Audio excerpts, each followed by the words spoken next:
Hi guys, welcome to this video. In this video you are going to learn how to become a data analyst in 2023. Whether you're new to data analysis or not, right here in this video, I guarantee you're going to get value as you learn how to become a data analyst. Let us join my friend, teacher and mentor, Alex the Analyst as he shares with us how to become a data analyst. Now, let us begin. What's going on, everybody? It is 2023, and in this video, I'm going to help you become a data analyst.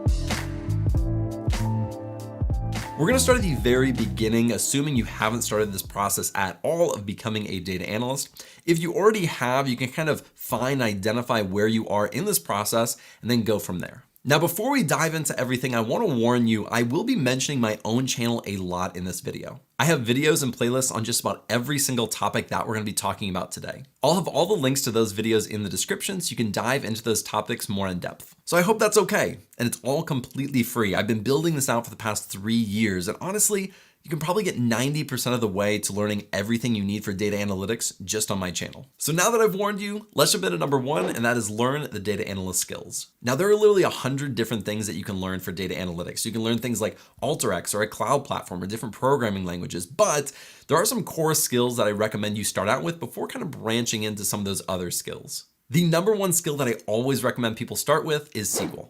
SQL is just one of those fundamental skills I think everybody should learn. Even if you don't use SQL, you'll use some variation of SQL if your company has a large enough data set. SQL is used to actually query and retrieve data from a database. So if your company collects data, which every company does, they're going to put it somewhere to store. It's usually stored in a database, and SQL is how you get that data from the database. I think SQL is also fairly easy to learn, which makes it really good when you're just starting out. I have several playlists dedicated to SQL, starting from beginner all the way to advanced, and you can learn all of that for free. One other reason why I think you should learn SQL first is that a lot of companies interview or have a technical interview during the interview process on SQL. That's something that really caught me off guard when I was first starting out because I thought it was going to be more behavioral. I didn't even know what a technical interview was. So knowing SQL actually became a really important part of interviewing and getting a job as a data analyst. The second skill that I will learn is a business intelligence tool like Tableau or Power BI. Now, there are a ton of different BI tools. I can literally name 10 off the top of my head that I've used throughout my career.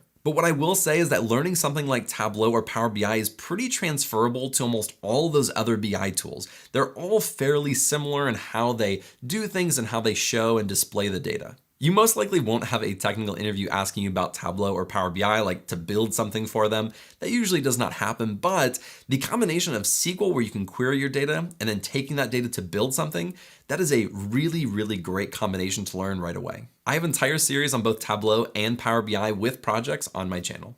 The third skill that I would learn is Excel. Now, most people have used Excel. They know what Excel is and how it's used, but it can be used a little bit differently for a data analyst. For example, in Excel, a lot of people haven't cleaned data in Excel or built charts and graphs using Excel, and those are things that data analysts would probably do.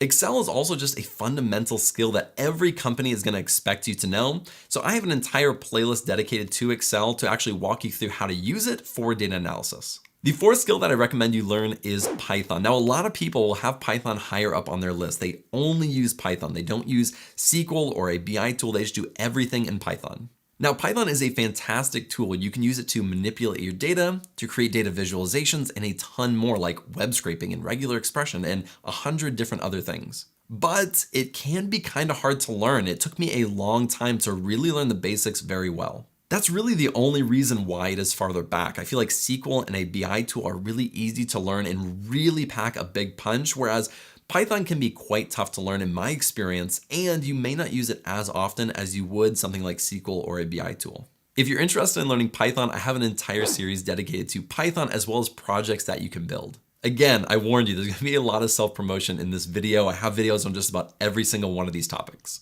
The fifth and the last skill that I recommend you learning, and this is the only one that I don't have a series on yet, I will make those, is learning a cloud platform like AWS, Google Cloud Platform, or Azure. There's no denying that these platforms have played a huge impact in how we use data as a whole in the data analyst industry. They can be kind of tough to learn though if you aren't using it hands-on in an actual job. I think that learning a cloud platform is already something that most people should start working towards because in the future, it's only going to become more prevalent. Now, where can you go and actually learn all of these skills that you need to become a data analyst? Well, the number one place that I recommend, of course, is my channel. I have free tutorials on all of these skills and a lot of other topics, and I think it's just a really great place to start. The next place that I recommend you looking at is Udemy. I recommend Udemy especially if you're just starting out because it's pretty cheap. You can buy an entire course, entire SQL course for $10 or $15. And they have courses on every single one of these skills. And I just recently made a video called DIY Data Analyst Curriculum using Udemy for under $75. So you can create an entire curriculum to learn all of these skills for under $75, which is just amazing. The next place that I'm going to recommend you look is Coursera. Now, Udemy is fantastic. They have really good instructors and good courses, but as a whole, I find that sometimes Coursera just has more professional or better content. Coursera is a bit more expensive though. You're looking at $59 per month for all of their courses, or you can pay upfront an annual fee of $399. So again, it's just a lot more expensive. I moved to Coursera once I started having a data analyst job and had a bit more money. But when I was first starting out, I just couldn't afford it. So I went to Udemy and it was a really great place to start. There's also places like Data Camp and Data Quest that kind of gamify learning, and they're more text-based. So all these other platforms, Udemy, Coursera, and me, they're all video-based. But if you like reading, Data Camp and Data Quest are a lot more of text where you can learn it by reading it and doing it. After you learn all of these skills, the next thing that I recommend you do is actually build projects with those skills. Now, what does building a project actually mean? It means taking a skill and then building something out of it that you can then show a potential employer. For example, if you went through and learned Tableau, you could go and take a data set and you could build a visualization and a dashboard in Tableau, and that would be a project. With these projects, you can build something called a portfolio, and I usually call it a portfolio website.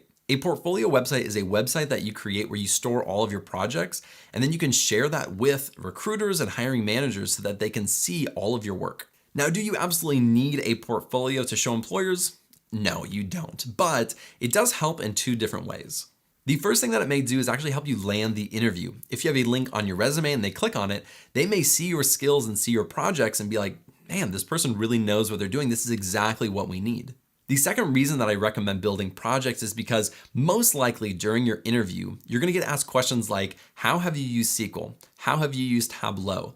And if you don't have any experience in that, you're just going to say, well, I've taken courses to learn it.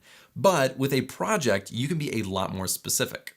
You'll be able to say, well, I actually just built out this project in Tableau. I took the data and cleaned it in Excel, and then I put it in Tableau and built out this dashboard, and here are the insights that I found from this data set. It's just a much better answer. And as a hiring manager myself, I can tell you that it is definitely beneficial to build out these projects.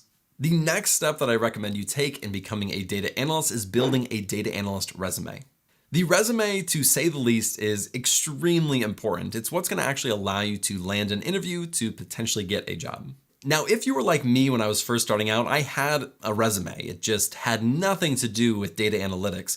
So how do you make a data analyst resume if you don't have any experience as a data analyst? Well, you are asking the perfect questions because the very first things that we talked about are what are going to go on your resume, those skills and those projects.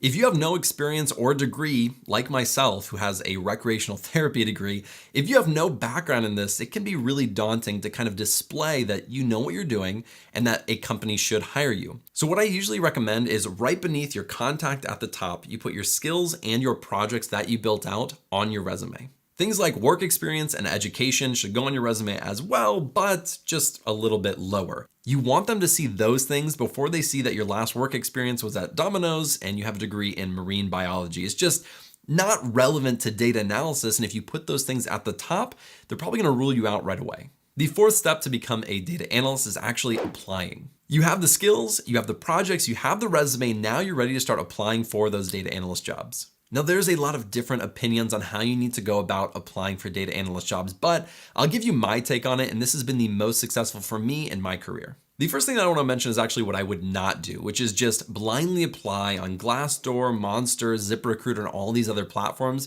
to just any data analyst job that you can find. Now, I'm not against this. I think you should do that, but I don't think that's the only thing that you should do because the chances of you getting a call back or actually hearing something back are extremely low. To really increase your chances of becoming a data analyst, I highly recommend working with a recruiter.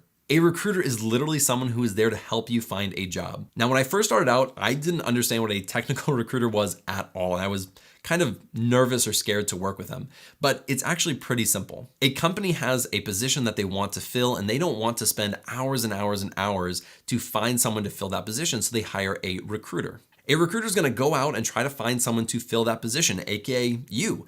And so if you go and talk to that recruiter and they have a position that opens up, they will help you get that interview. And then if you get a job, let's say for $50,000, the company is going to pay that recruiter, let's say 10% of your salary. So they'll give them $5,000. So you don't actually lose or have anything to lose using a recruiter. You can reach out to recruiters in several ways, and I've done every variation, but I'll tell you my most successful way, which was using LinkedIn. There are tens of thousands of recruiters on LinkedIn. I made an entire video of how you can reach out to recruiters and what to say to recruiters on LinkedIn to help you land a job. So be sure to check out that video when you actually get to that point. But you can also just cold email and cold call these recruiting companies. But to me, it's just not as effective as reaching out directly on LinkedIn. And this is just a bonus one. The last thing that you need to do is accept a job offer. So in step number 4, after you apply to those jobs, you do actually have to go in, interview, and then get a job offer, which you will accept. I just thought I'd mention that just in case that was not super clear. Now, that was a lot of stuff. Let's talk about time frames to actually complete all of these things. Now, doing all of these things from scratch is going to take a while, but let's break it down by each step and see how long I generally think it's going to take. Let's start with step number 1, which is actually learning the skills. Now, just to be upfront, this one probably is going to take the longest for most people. For most people to learn all of these skills, it's going to take around 3 to 4 months. Now, if you don't learn a cloud platform and Python, which are the last ones that I recommend, and you just focus on SQL, a BI tool, and Excel, I think you can do that in under 3 months. That is very dependent though on how much time you have to study. That time frame is more for someone who has several hours per day, maybe 3 hours in the end of a night after you go to work. That is someone who has quite a bit of time to dedicate to learning during their week. Of course, that time frame is going to take longer if you don't have as much time to dedicate to learning. Now let's look at number 2, which was creating projects and a portfolio of projects. From my experience, when you're first starting out, it takes a lot longer to actually create these projects. It can take 1 or 2 weeks per project. I usually recommend people doing 3 to 5 projects in their portfolio before they start applying. And since they can take anywhere from 1 to 2 weeks, you're looking at anywhere from 3 to 6 weeks. The next step was to create a data analyst resume. Now, in my opinion, this one should take the shortest out of every single step here because you're really just kind of reformatting a resume or creating a resume. You're just adding skills, you're adding your projects, and then kind of reformatting it to make it look nice. This should hopefully take under a week, but if you use something like a professional service where they help you build a resume, it could take 1 to 2 weeks. The 2 last steps, which kind of go hand in hand, are step 4 and 5, which is actually applying for jobs and then landing a job. Now, this process can take as little as a month, or it can take as long as 6 months or a year. It really depends on how you're applying, where you're applying, and just the kind of luck that you're having with actually landing interviews. I've seen people who have never had any experience land a job within a month of starting to apply. And it's incredible, it's amazing, but it doesn't happen too often. You're usually looking at around 2 to 4 months on average to land your first data analyst job. If you put all of those together and kind of average everything out, you're looking at around 6 months total for the entire process. Now, I don't want that to discourage you, okay? 2023 is a long year. You have a lot of time, and it doesn't have to take 6 months. You could do it faster. You could do it in 3 months, and just prove me wrong. But if you are really focused and you are really driven to become a data analyst this year, I know that you can do it. Now, to maybe boost your spirits and make you feel a little bit better, I didn't know any of these things when I first started out. I didn't have anyone telling me kind of a plan on what to do. I had to go out and figure all these things out by myself, and it took me almost a year to land my first real data analyst job. So with all that being said, I hope that this video is helpful. I hope you now have a path on how to become a data analyst this year, and that my channel can be a big part of that. Thank you for watching. If you found value in this video, please support this channel by liking and subscribing. I'll see you again in another video.